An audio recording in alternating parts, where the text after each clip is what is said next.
Ayoko na lang mag-isip ng ganito, pero baka, maaari, posible. Baka kailangan ng konting ganun. Kaya, ay, sulat ka pangalan mo dito ha. Etneb to, etneb. Ano lang to, example lang ho, ano?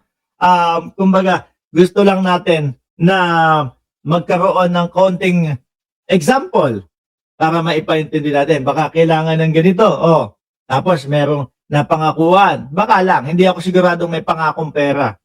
Oh, etneb to, etneb. Sa sulat lang pangalan mo. Sige, sali na lang ako dyan. Uy, sama mo na yung kaibigan ko. Sino yung kaibigan mo? Wala, patay na yun eh. Pero ano yun, retire. O sige, sama mo na dyan. Baka mga ganyan dyan, mga sir. Eh, mapapahiya na naman ho kayo. Tigilan nyo na yan. Ano? Tigilan nyo na yan dahil walang naniniwala sa inyo. Walang naniniwala sa inyo na para sa mamamayang Pilipino yung mga pinaggagawa ninyo. No? Ako, mga kababayan, isa po ako doon sa nagsusulong na matuloy yung impeachment ni Sara Duterte. Hindi ko po isinusulong yon kasi personal na may galit or whatever. Wala. No? Gusto kong matuloy yung impeachment ng Vice Presidente para marinig, malaman natin yung katotohanan kung saan ba napunta yung mga confidential funds, kung saan po ba yung katotohanan doon sa ano tawag doon? Bribery na may naglalaman ng benching ko hanggang 50 mil ho, mga kababayan. Na pera na iniaabot doon sa mga nasa DepEd.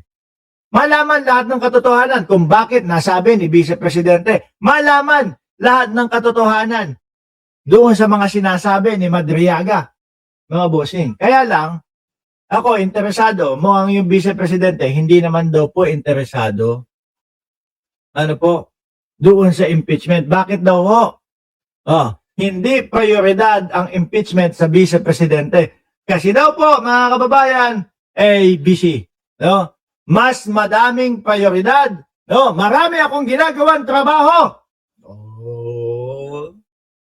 Yan, sabi ng Vice Presidente, sabi ng News 5, marami akong ginagawang trabaho. Hindi yan ang prioridad ngayon ng Office of the President. Office of the Vice President. Totoo ba? Tapos mamumakat-mukat na naman ho namin ang i-hire ninyo na lawyer, na attorney, 16.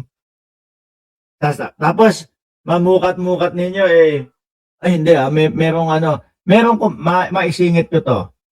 Kasi may kumakalat sa social media, mga kababayan. No? Hindi ko sigurado kung totoo ito, pero kumakalat sa social media na nakalagay dito, urgent verification, ayan, may address, etc. Melvin Matibag, Director, urgent verification of reported threat to the life of Ramil Madriaga. Doon daw sa loob.